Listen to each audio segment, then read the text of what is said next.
देखिए, कोई भी हो, आतंकवादी आतंकवादी है। हमने हर मर्तबा हर आतंकवाद का, हर आतंकवादी का हमेशा खंडन किया था, करते हैं, करते रहेंगे। और मेरा यही मानना है कि आतंकवादी जो होता है उसका कोई धर्म नहीं होता, उसको किसी धर्म जाति के साथ नहीं जोड़ना चाहिए। उनका मकसद एक ही होता है, दहशतगर्द फैलाना।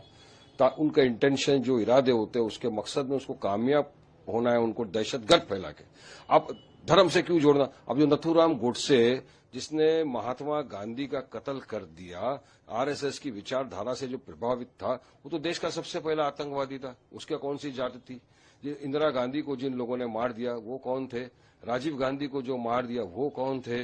अब आप साध्वी प्रज्ञा सिंह ठाकुर कौन है? कर्नल पुरोहित कौन थे? तो ऐसे अगर आप धर्म जाति से जोड़ोगे तो बहुत लंबी फहरिस्त, बहुत लंबी लिस्ट है। इसलिए हमारा ये मानना है कि जो भी आतंकवादी हो, जो भी आतंकवादी गतिविधियों में मुब्तला है, उसके खिलाफ कड़क से कड़क कानूनी कार्रवाई करके सजा मिलना ही चाहिए। देखिए, इनका क्या काम है? इनको बस सिर्फ मुसलमानों को टारगेट करके सारे मुसलमानों के खिलाफ नफरत फैलाना। हम तो वो लोग हैं जिन्होंने जंग की आजादी में अपनी जानें गंवाई, और हमको आज खुशी है कि हम माशाल्लाह प्राउड भारतीय मुसलमान हैं। मगर पोलराइज इनको करना है, ध्रुवीकरण की राजनीति करना है, इसलिए अनाप शनाप बकवास करते रहते हैं ये लोग।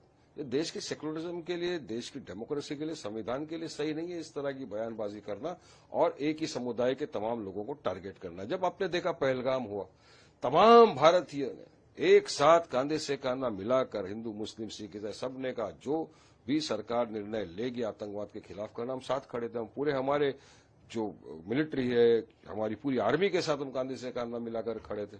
सब ने कंडेम किया, हार्डेस्ट वर्ड में कंडेम किया। यहां तक के केंद्र सरकार ने हमारे पार्टी के अध्यक्ष असद ओवैसी साहब को तो फॉरेन में भेजा, वर्ल्ड में भेजा, और कहा जाओ बताइए पाकिस्तान कैसा आतंकवादी गतिविधियों के अंदर मुब्तला हुआ है। जाके असद साहब ने पूरी पोल खोली, पूरी तरह से ठोक के आए दुश्मन मुल्क को वहां पर।